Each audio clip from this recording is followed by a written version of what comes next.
try to get to the bathroom before I'm in crises.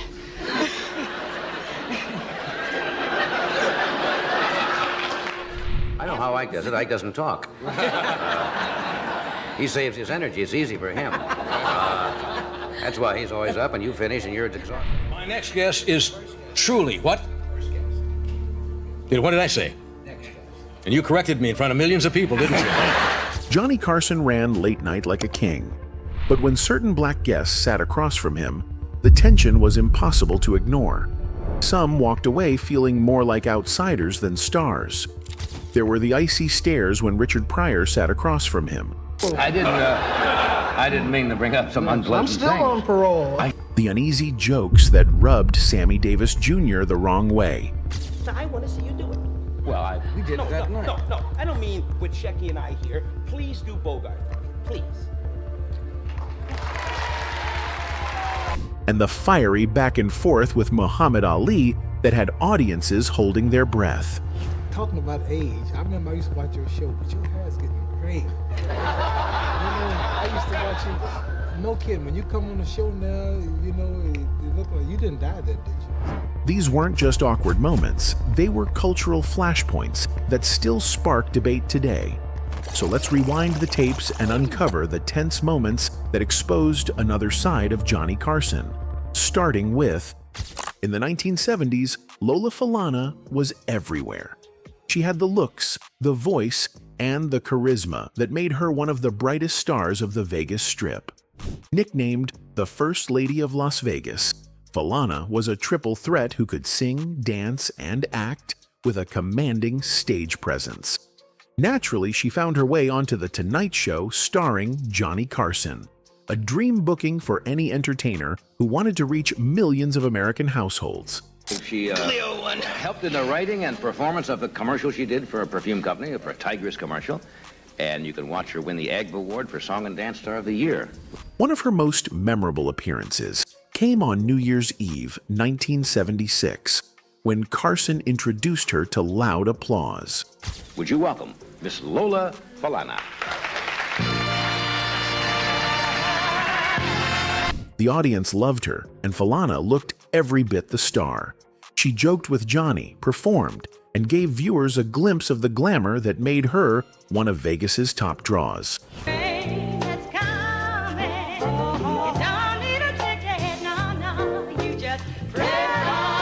But soon after, something changed.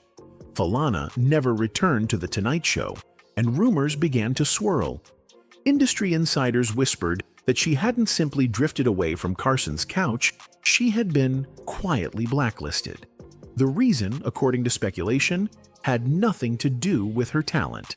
Instead, it was about who she was close to, and it was Wayne Newton. Wayne Newton, another Vegas superstar, had a tense and bitter relationship with Johnny Carson. The two men clashed over personal and professional matters. One flashpoint was Newton's anger at Carson's running jokes about his masculinity and sexuality. You had a rough time, did you not, with Johnny Carson? I did. Because he made fun of you too much?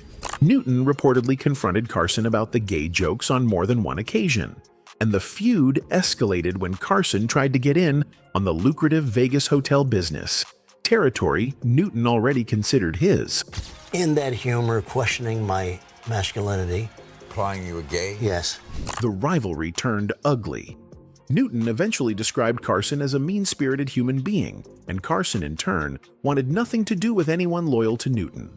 That's where Lola Falana got caught in the crossfire.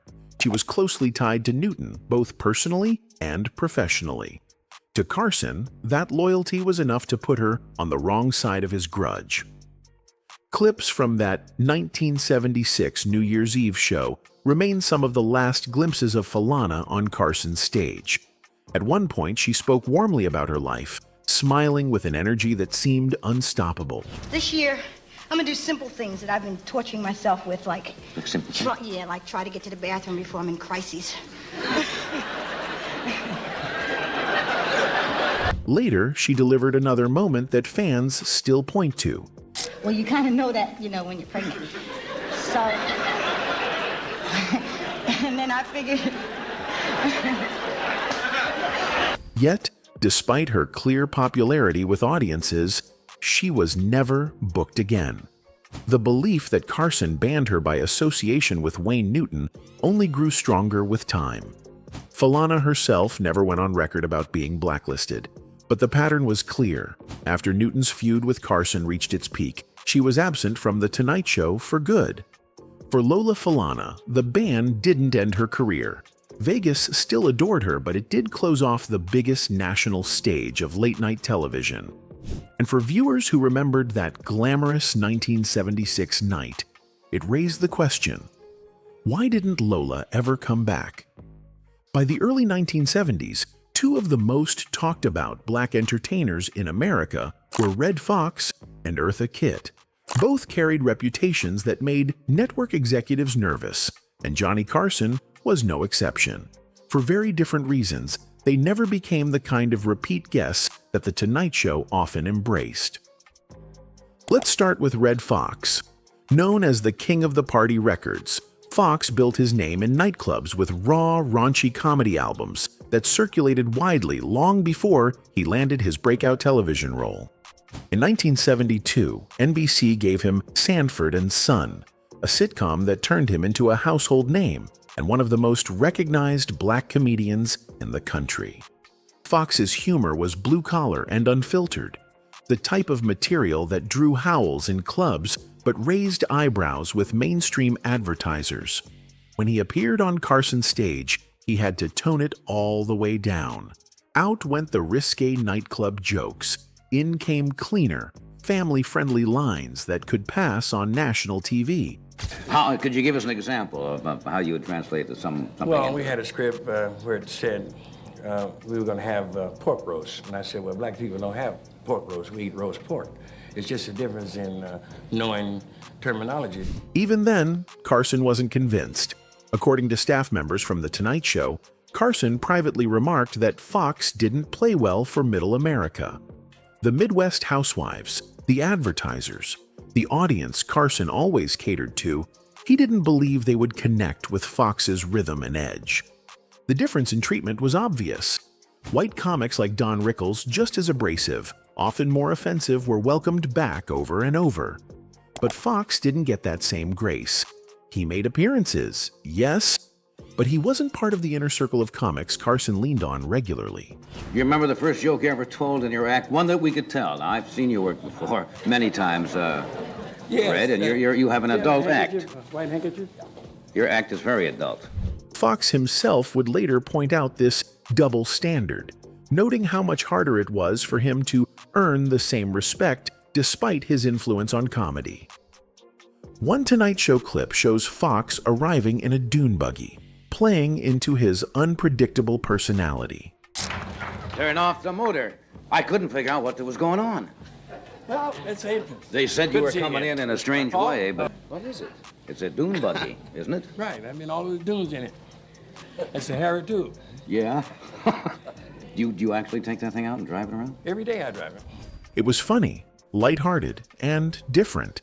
But for Carson, it still wasn't enough to outweigh the discomfort he felt with Foxx's style. Now, shift to Eartha Kitt. Her story was tied not to comedy, but to politics.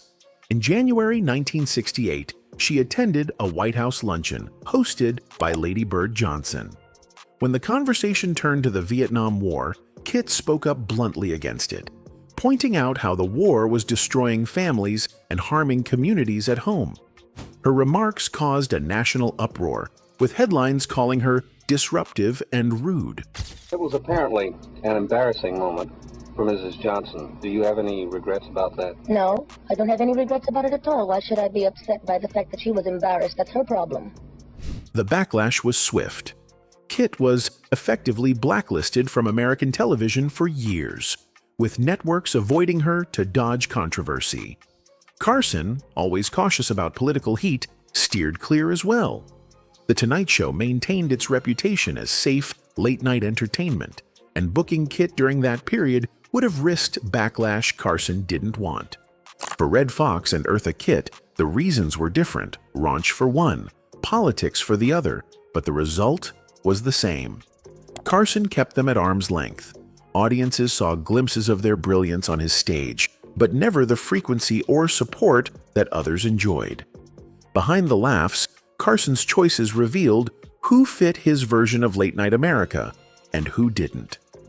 Few entertainers in the 1970s and 80s carried more raw energy than Richard Pryor and James Brown. Both were larger-than-life figures, unpredictable, and brilliant in their craft. But when they stepped onto Johnny Carson's stage, that same unpredictability became a problem. Carson admired their talent, yet he hated losing control of his own show, and with these two, that often happened. Starting with Richard Pryor. By the mid-1970s, Pryor had become a cultural force. His stand-up albums broke records, his live performances pushed boundaries, and his comedic voice spoke directly to Black America, while still drawing huge mainstream crowds. Carson understood Pryor's genius, but genius was one thing. Managing him on live television was another.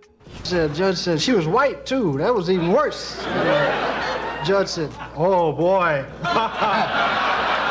That was that, huh? Oh, boy, we're going to have fun with you. I didn't mean to bring up some unpleasant things. I'm still on parole. In one of his Tonight Show appearances, Pryor came out, sat down, and immediately ignored Carson's opening questions. Instead of answering, he launched into an improvised routine of telling stories, switching voices, slipping in edgy jokes that left Carson fumbling to keep up. The audience roared with laughter, but Carson looked visibly flustered, almost sidelined on his own show. I feel the macho, man. I'm feeling young. I mean, I know I can make love 8, 9 times a night. What? Yes! I'm feeling it! I know I can. I just need a woman. Behind the scenes, Carson reportedly worried about Pryor's reliability. Pryor was open about his battles with drugs, and producers didn't know if he'd even show up for a scheduled slot. Carson, who liked order and professionalism, leaned towards safer comedians like Bill Cosby at the time, who had a reputation for being cleaner and more reliable. Pryor's brilliance was undeniable, but for Carson, the chaos outweighed the reward.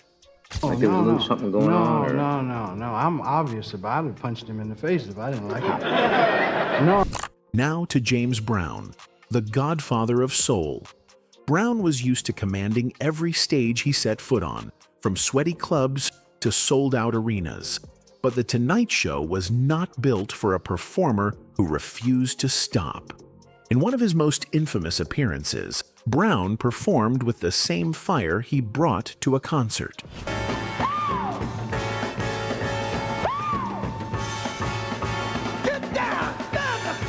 The band tried to signal him to wrap it up. Producers waved from the sidelines. But Brown kept going, shouting, dancing, dropping to his knees, milking the moment for everything it was worth. By the time he finally walked off, the show was running behind schedule. Guests were left waiting, commercial breaks scrambled, and Carson was furious. Ed went back to get ready to do probably a commercial sometime tonight, which we do occasionally. Backstage, he reportedly called Brown a nightmare for blowing up the carefully timed structure of the broadcast. For viewers, the performance was electric, classic James Brown. But for Carson, it was chaos, and he didn't forgive easily. Brown was not invited back for years, despite being one of the most popular performers in America. Together, Pryor and Brown were able to bring to light what Carson disliked most, which was losing control. Both men were icons who thrived on spontaneity and unpredictability, but in the rigid world of late-night television, their refusal to play by Carson's rules cost them repeated bookings. They entertained millions, but behind the curtain, they left Johnny Carson fuming. By the mid-1980s, The Tonight Show was still the gold standard of late-night TV, and Johnny Carson remained its gatekeeper. For many entertainers, a spot on Carson's stage was validation that they had made it. But for some black guests, that validation came with insults, dismissals, or limited opportunities. Two of the clearest examples were Vanessa Williams and Mr. T. In 1984, Vanessa Williams broke barriers by becoming the first black woman crowned Miss America. Her victory was historic, celebrated nationwide as a step forward in representation. But when Carson addressed her win during a Tonight Show monologue, he undercut the moment with a joke. Carson quipped, "They didn't mention that Mr. T was one of the judges." It got laughs from his studio audience, but for Williams, the impact was lasting. Years later, she recalled that moment as one of the first times she understood how quickly her accomplishments could be diminished by coded racial humor. Instead of being honored as a symbol of progress, she was reduced to the punchline of a joke comparing her to a muscular black man. Williams went on to build a long career as a singer and actress, but the sting of that early experience with Carson's joke stayed with her.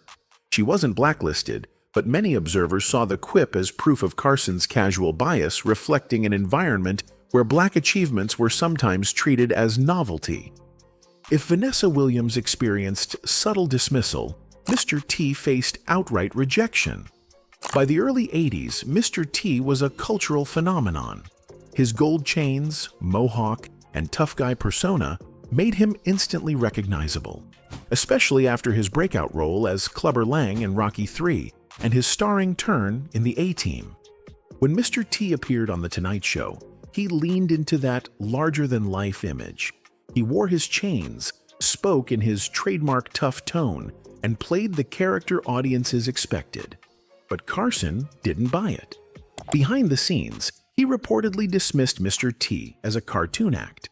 According to producers, Carson disliked booking novelty celebrities, performers whose fame came more from gimmicks than traditional showbiz polish. To him, Mr. T wasn't a serious guest, but a rating stunt. He agreed to have him on because audiences were curious, but Carson quickly instructed his bookers not to bring Mr. T back often. That's what I believed. You went on Carson, and then the next day you were famous. Right. But I found with myself, you went on Carson, next day, nothing. Then you go on Carson again, and the next day, somebody looks at you like, did I meet you at a party? The contrast was clear. While white quirky celebrities often became recurring guests, Mr. T was treated as a spectacle, a one-off. Carson never warmed up to him, and his appearances remained rare. Together, the experiences of Vanessa Williams and Mr. T showed another side of Carson's Tonight Show. For some black guests, the issue wasn't unpredictability or politics. It was that their presence was never treated with the same respect as others. One was undercut with a racially tinged joke, the other written off as a gimmick. Both carried those Tonight Show moments with them long after the applause faded. Two of the biggest black stars of their era, Muhammad Ali and Sammy Davis Jr., were frequent guests on The Tonight Show. Both had charisma, both could light up a room, and both were household names long before they sat across from Johnny Carson.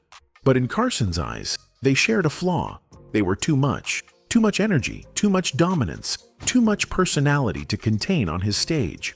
Looking at Muhammad Ali critically, by the late 1960s and 70s, Ali was more than a boxer. He was a cultural icon. His quick wit, his rhymes, his sharp political views, and his willingness to clown around made him one of the most entertaining guests any talk show could book. But with Ali, Johnny Carson often found himself in second place. Talking about age, I remember I used to watch your show, but your hair's getting gray. I used to watch you. No kidding. When you come on the show now, it looked like you didn't die that, did you? When Ali appeared on The Tonight Show, he didn't just answer questions, he took over. He teased Carson, cracked jokes at his expense, and sometimes turned his attention fully to the audience, ignoring the host altogether. Viewers at home loved it. Ali's personality was magnetic, and his verbal sparring matches always drew ratings.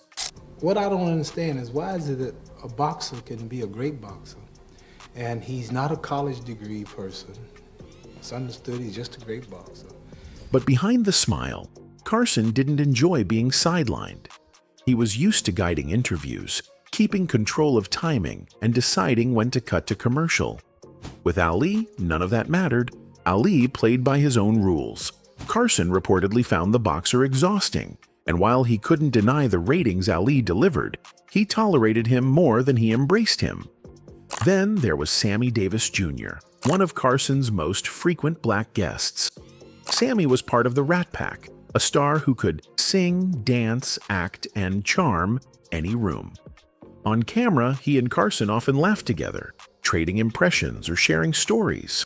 One memorable appearance shows them side by side, cracking each other up with impersonations. Now, I want to see you do it. Well, we did it that night. No, I don't mean with Shecky and I here. Please do Bogart for me, please. But backstage, the story was different. According to insiders, Carson sometimes mocked Davis privately, calling him phony and saying he was too eager to please. Sammy's relentless energy, always smiling, always performing, always on, wore on Carson, who preferred guests who could turn it off once the cameras stopped.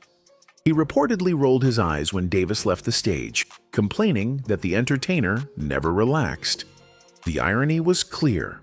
While Carson laughed with Sammy on camera, behind the curtain he dismissed him as trying too hard. Their relationship was complicated. Davis remained a regular guest, but he never earned Carson's genuine respect in the way some other stars did. For both Ali and Davis, their problem on Carson's show wasn't controversy or unpredictability.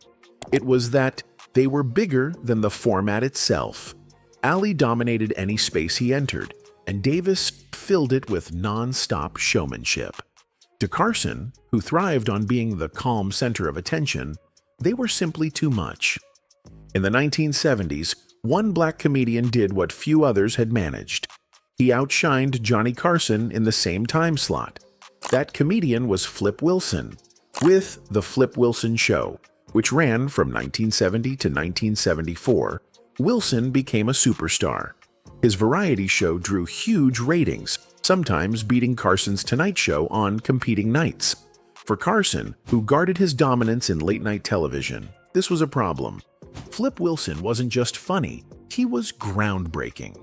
He created memorable characters like Geraldine Jones, a sassy, sharp-tongued woman who became a cultural catchphrase machine. He invited top musical acts, gave space to other black performers, and proved that a black comedian could not only carry a network show, but also compete with Carson for ratings. When Wilson appeared on The Tonight Show, Carson kept things professional on camera. They laughed, swapped jokes, and played to the crowd. Generally, I'd hesitate about passing an opinion about somebody's kid, but this was, even if I don't say it, it's an ugly baby. But insiders noticed the tension. Carson reportedly saw Wilson less as a peer and more as a rival. One of the funniest lines I've ever heard in my life. You don't know where he's going with it. Unlike comedians he admired, people like Bob Newhart or Jack Benny, Carson didn't offer Wilson the same warmth. Behind the scenes, he gave him less shine and fewer chances to sit in the guest host chair, a role Carson handed out to comics he truly respected. The rivalry wasn't openly hostile, but it was real. Carson understood that Wilson had carved out a place in television history, and he didn't like that the competition came from someone the industry hadn't always taken seriously. The unspoken dynamic was clear. Carson respected Wilson's talent enough to feature him, but he never embraced him the way he did others. Taken together, the stories of Lola Falana, Red Foxx, Eartha Kitt, Richard Pryor, James Brown, Vanessa Williams, Mr. T, Muhammad Ali, Sammy Davis Jr., and Flip Wilson show a consistent pattern. Carson was the king of late night, but he ruled by controlling the space around him. Guests who were too raw, too political, too unpredictable, too dominant, or even worse, linked to his rivals, often found themselves sidelined, mocked, or quietly banned. On screen, it all looked smooth. Carson's charm, his quick wit, and his ability to keep conversations flowing made The Tonight Show a safe, entertaining nightly escape. But behind the curtain, His personal tastes, grudges, and biases shaped who America got to see and how often. For black entertainers, that control meant limited access. Some were reduced to punchlines, others quietly phased out, and a few never invited back at all. They brought star power, laughs, and unforgettable moments. But they also reminded Carson that not every guest could be controlled. In the end, Johnny Carson's complicated relationships with these performers revealed as much about him as it did about them. He remained the face of late-night television for 3 decades, but the untold stories of the guests he couldn't stand show just how carefully he protected his throne.